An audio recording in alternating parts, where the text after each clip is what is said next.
Kumusta naman ho yung paghahanda o reaction po ninyo dito sa kasalukuyang confirmation of charges proceedings laban kay dating Pangulong Duterte po, ma'am?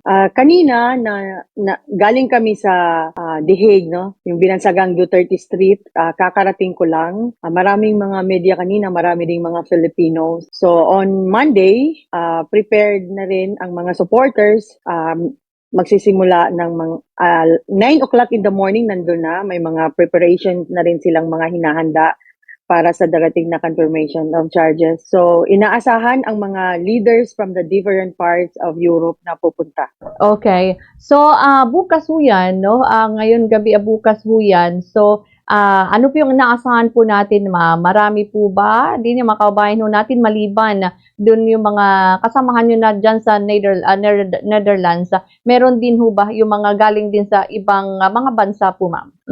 May mga iba from Belgium, Germany, France na nag-confirm na sila. May mga taga-Vienna na rin, taga-England na nandyan kanina. Ang iba, mag-aantay sila until Monday. Kaya ine-expect namin na maraming pupunta ng mga ibang supporters from the different parts of Europe, United Kingdom, and Ireland.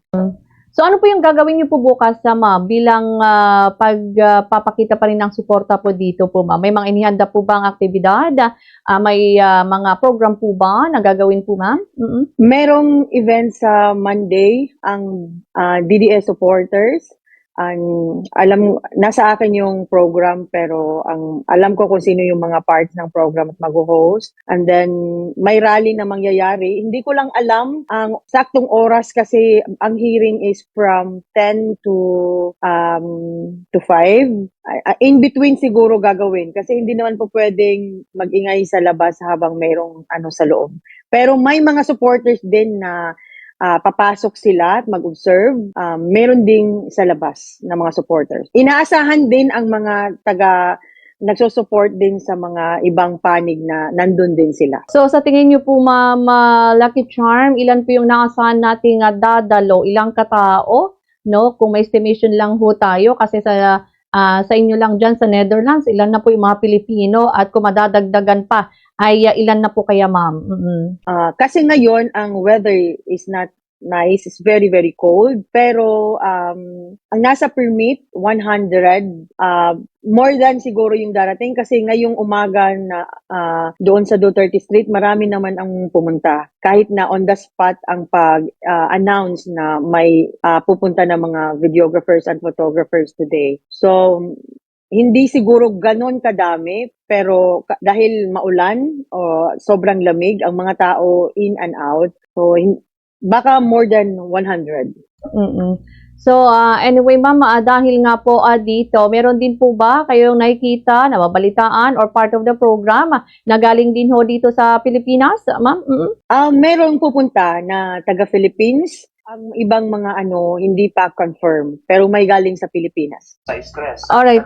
Anyway, ma'am, sa iba pang mga gagawin niyo po dyan para sa iyong pananaw at sa ating mga kababayan na nanirahan po dyan, gaano ba kahalaga itong prosesong ito para sa ating mga kababayan, lalo na kayo na nandyan na ay pinaglalaban din ho yung karapatan at yung karapatan natin mga Pilipino dito sa proseso ng ICC po, ma'am. Para sa aming mga Pilipino, napaka-importante na mag-stand kami ngayon. Kasi kung nangyari kay PRRD, mangyayari din sa atin. So, we help those Filipinos in the Philippines who cannot come here. So, we serve as the voice to the Filipinos. Pero, since nandyan naman na yung kaso, wala tayong magagawa. Pero kami, susuporta kami hanggang sa dulo, hanggang sa aming makakaya para maipakita ang aming suporta at pagmamahal, of course, sa dating Pangulong Presidente kasi yun yung kultura natin bilang Pilipino.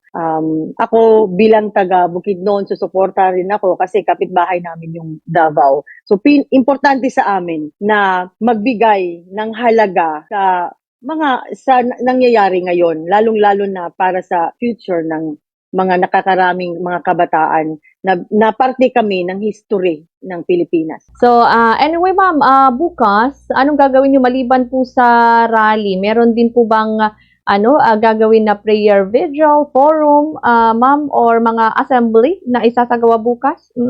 Wala. It's only rally and then mag-o-observe kami sa mga, siguro maraming mga media na nandun. And then tatanungin namin yung mga experience ng mga ibang Filipino na nakapasok. Kasi iba naman kasi ang proseso sa Philippines and dito sa Europe. Dito, wala naman sila talagang pakialam. Unlike sa Philippines na magrarally talaga ang buong halos na maraming tao ang pupunta. Dito kasi it's a working days tomorrow.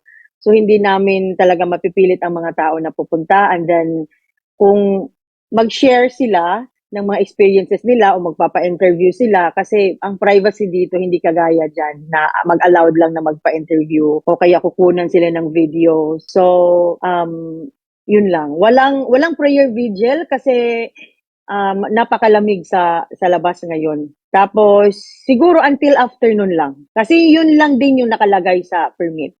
Okay, so parang limitado pa rin, ma'am, yung gagawin ho ninyo.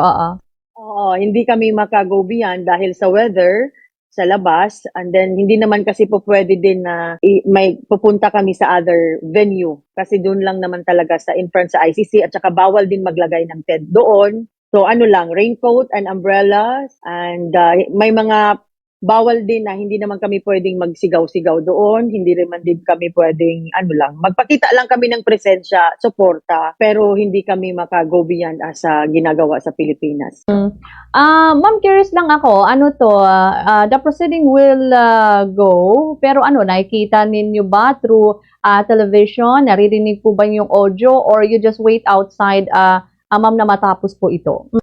Kami, matitingnan lang namin sa mga naka-live naman yung gagawin nila sa loob.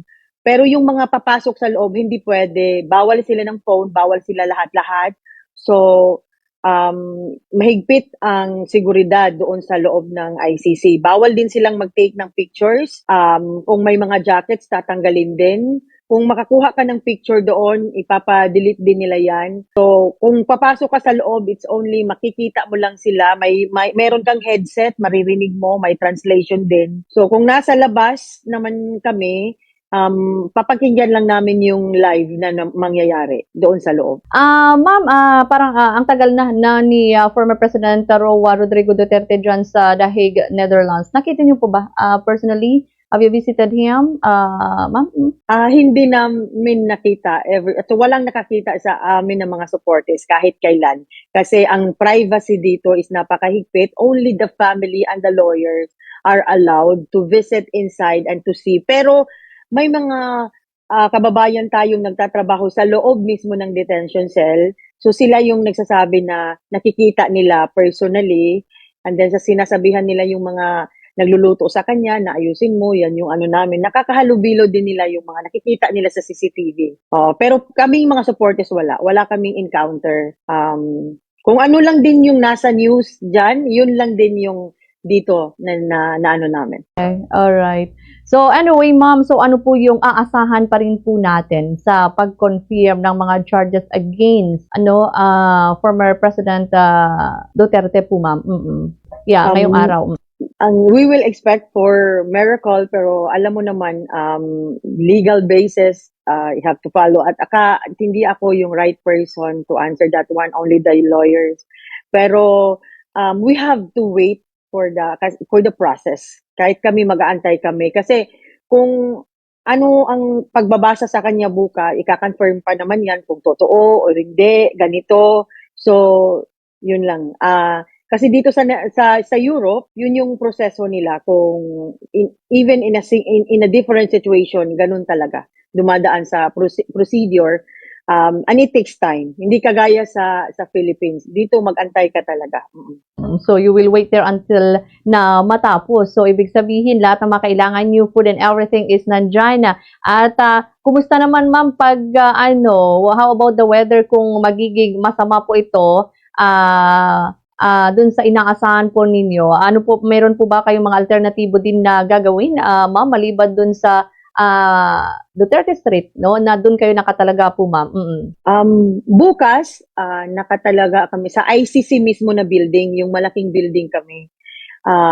Magdala kami ng umbrella and raincoat.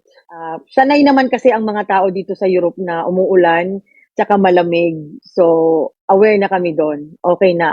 Individual, kami magdadala ng food, kami magdadala ng mga alternatives para sa ulan at saka sa lamig. Matanong ko lang din, ma'am, Lucky Charm, maliban po sa cellphone, siguro sa loob, ano pa, may mga limitasyon? Po ba yung permit po ninyo, mga boundaries na bawat dalhin, no, na mga anything? Yeah? Dito kasi we follow the rules na agad. So, pag sinabing ito bawal, so hindi na namin yan dadalhin.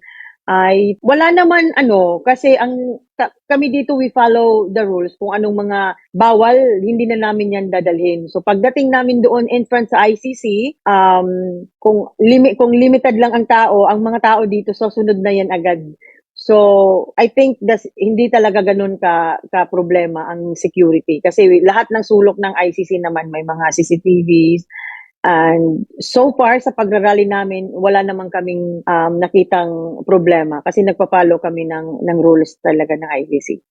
Ma'am, matanong ko lang din, ano naman po yung reaction po ninyo dito sa hindi pagdalo physically, no, ni former President Duterte dun sa hearing po? Here in the Netherlands, kung ayaw ng isang tao na dadalo, kung may mga ayaw siya, it's respected and they will grant it. So, para sa akin, kung yun yung gusto niya, I respect his decision. Kasi number one, kung makikita siya ng tao, ayaw din siguro niyang mabahala ang mga lahat ng Pilipino na concerned sa kanya. Syempre dahil una, he's already old and people is going to worry about his health, his situation, maraming masabi. But number two is ayaw din niyang mag-bow sa international which is pride, 'di ba, ng taga Mindanao, pride ng taga Davao. He knows he's a lawyer, a prosecutor, a mayor, and become a president. So it is his pride not to do it, and I respect. It is accepted. Dito sa Europe, pag ayaw ng isang tao, hindi mo mapipilit. So okay yun. Anyway, ma'am, from the very start, na dinala ho dyan si former President Duterte ay talagang nakasuporta kayo, no?